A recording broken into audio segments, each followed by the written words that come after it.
भगवान श्री कृष्ण की द्वारका नगरी भारत के पौराणिक इतिहास की एक अद्भुत और दिव्य नगरी थी। यह नगरी उन्होंने मथुरा छोड़कर समुद्र के किनारे बसाई थी, जब मथुरा पर बार बार कंस के मित्रों और मिलेच्छों द्वारा आक्रमण हो रहे थे। श्री कृष्ण ने समुद्र देवता से स्थान मांगा और समुद्र ने उन्हें 12 योजन भूमि दी, जिस पर उन्होंने स्वर्ण नगरी द्वारका का निर्माण करवाया। द्वारका नगरी वास्तुकला और समृद्धि की दृष्टि से अत्यंत वैभवशाली थी। यहाँ उन्होंने चांदी और बहुमूल्य रत्नों से बने महल बनाए थे। यह नगरी द्वारपालों, सुंदर उद्यानों, सरोवरों और सुव्यवस्थित सड़कों से युक्त थी। यहाँ यादव वंश के लोग रहते थे, जो अत्यंत पराक्रमी और समृद्ध थे। लेकिन महाभारत युद्ध के बाद यादव वंश में धीरे धीरे घमंड, मतभेद और अधर्म बढ़ने लगा।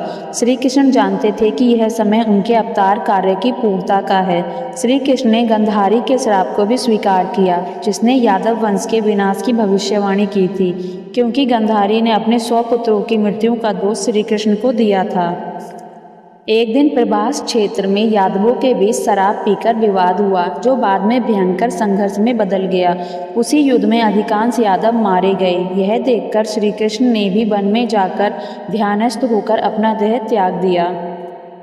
भगवान श्री कृष्ण के देह त्याग के पश्चात द्वारका नगरी का अस्तित्व धीरे धीरे समाप्त होने लगा। कहा जाता है कि समुद्र ने धीरे धीरे पूरी नगरी को निगल लिया।